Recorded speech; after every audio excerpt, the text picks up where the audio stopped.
Alexander conquered an island fortress without a single warship breaking through its walls. How is that possible? January 332 BC. The coast of Phoenicia. Picture this. You are standing on the beach, looking out at the sea. Half a mile away, a city floats on the water. Its walls rise straight out of the waves. There is no beach to land on, no gate to break, no solid ground for a single soldier to stand on. Inside that city is Tyre. Thick stone walls guard it. A navy that has never lost patrols its harbors. 200 years earlier, the mighty army of Babylon tried to break this same city. Babylon fought for 13 years and never once landed a soldier inside. Tyre trusts the sea, and the sea has never failed it. Outside the walls stands Alexander the Great, with 30,000 Macedonian soldiers behind him. This is the strongest land army on earth, and it cannot even touch the enemy. His men can see Tyre's towers. They can hear the guards laughing from behind the stone, but water blocks every path forward. By every rule of ancient warfare, this siege should already be over.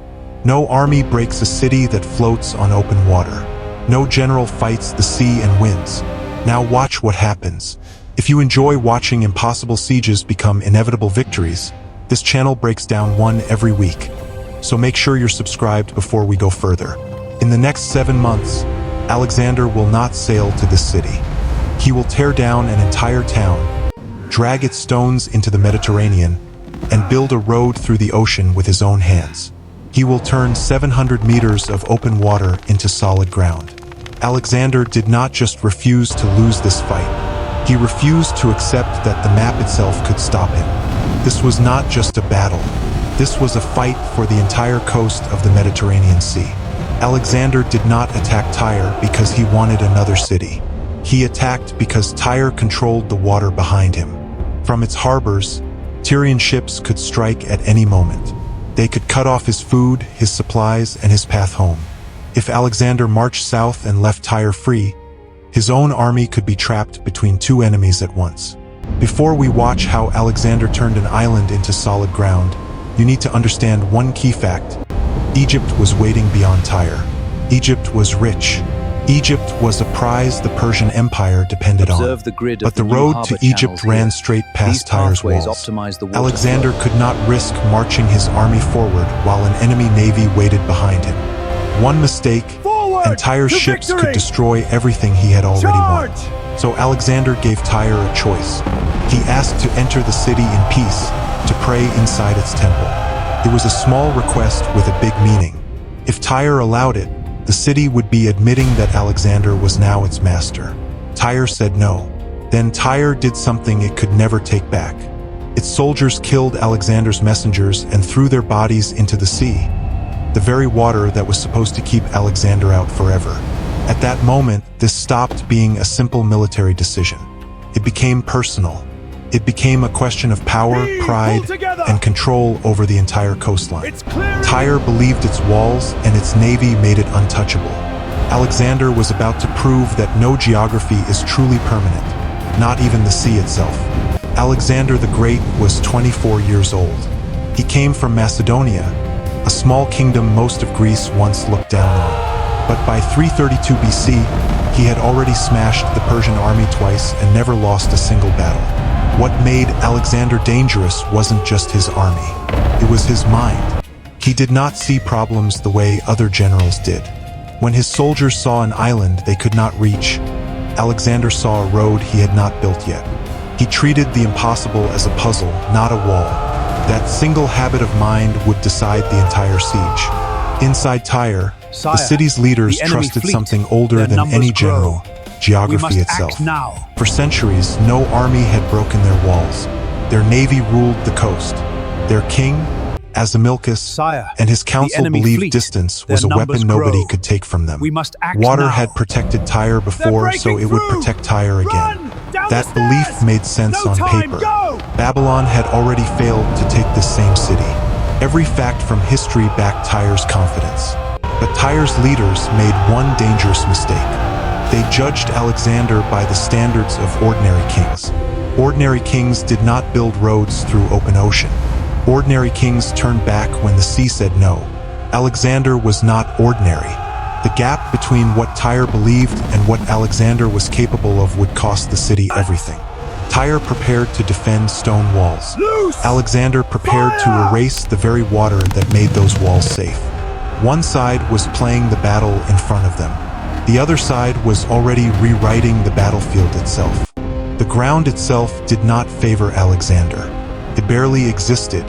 Tyre sat almost 700 meters off the coast, cut off by open sea. A normal city gave attackers roads, gates, and solid earth for ladders and siege towers. Tyre gave Alexander nothing but water, harbor walls, and stone rising straight from the waves. There was no beach to land on and no path forward on foot. Alexander saw the seabed differently than everyone else. Near the shore, the water ran shallow. It was not deep enough to stop men, but it was deep enough to stop an army. Alexander realized that shallow water was not a wall. It was unfinished ground.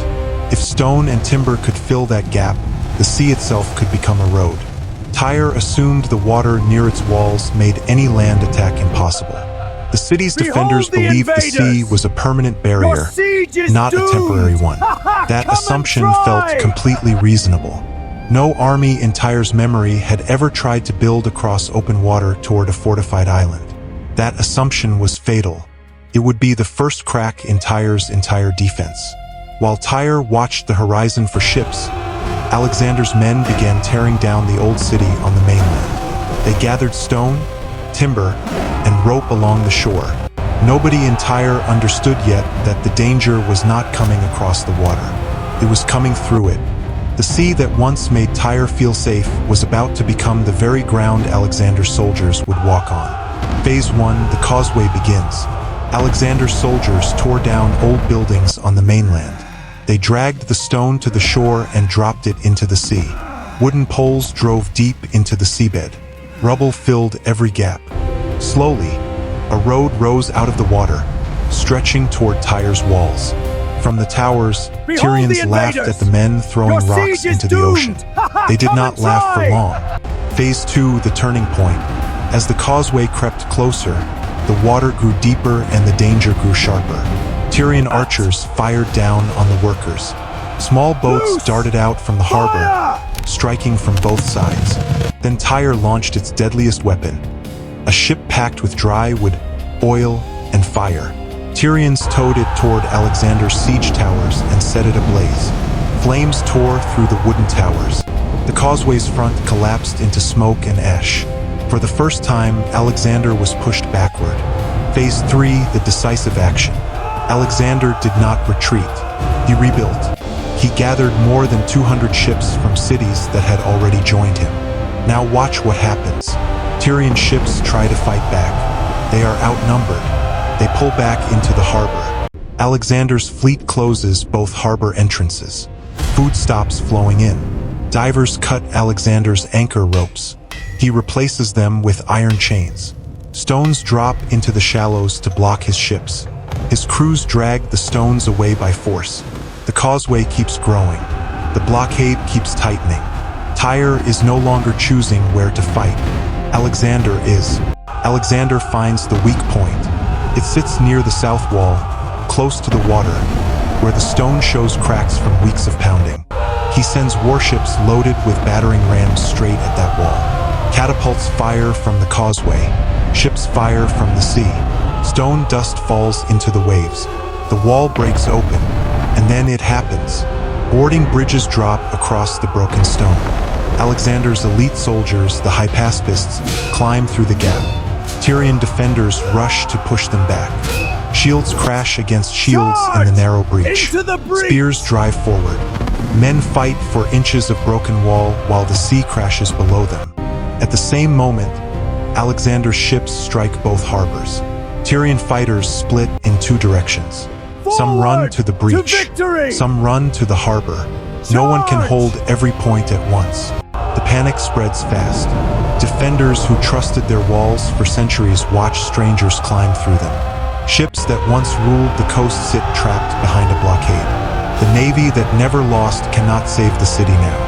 Alexander does not slow down. His soldiers push deeper through the gap. forcing their way past broken stone and fallen bodies.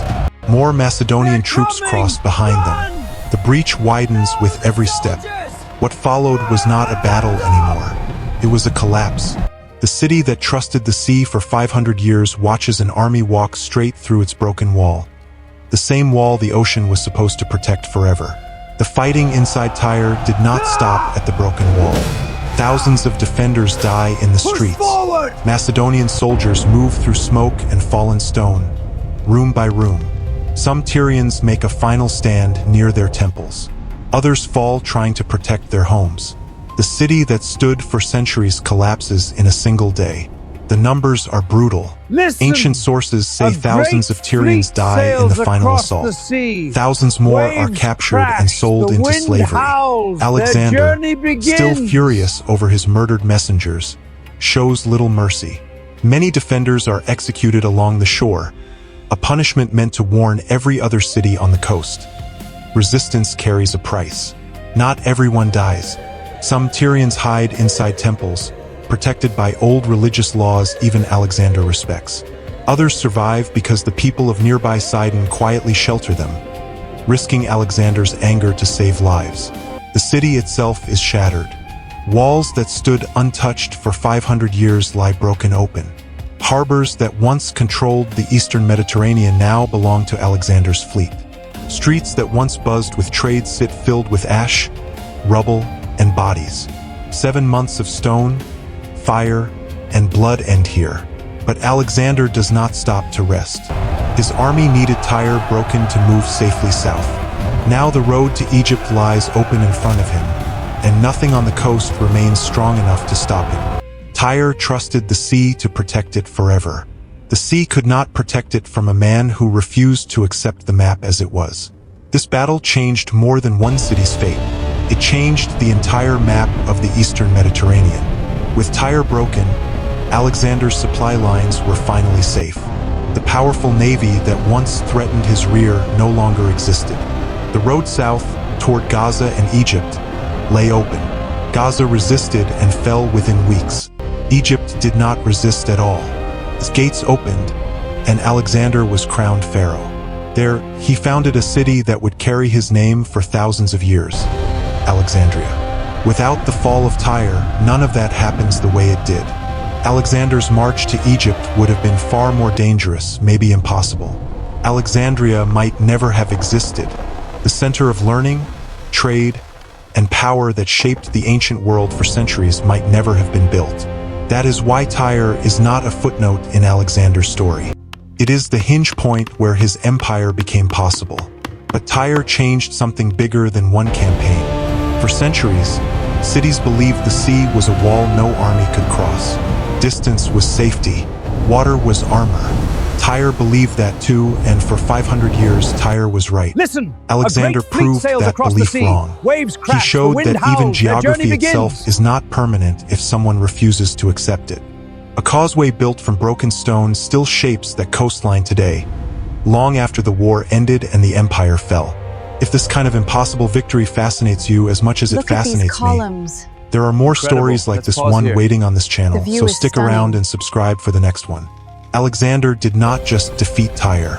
He rebuilt the ground rules of what conquest even meant, and in doing so, he made the entire ancient world a little smaller.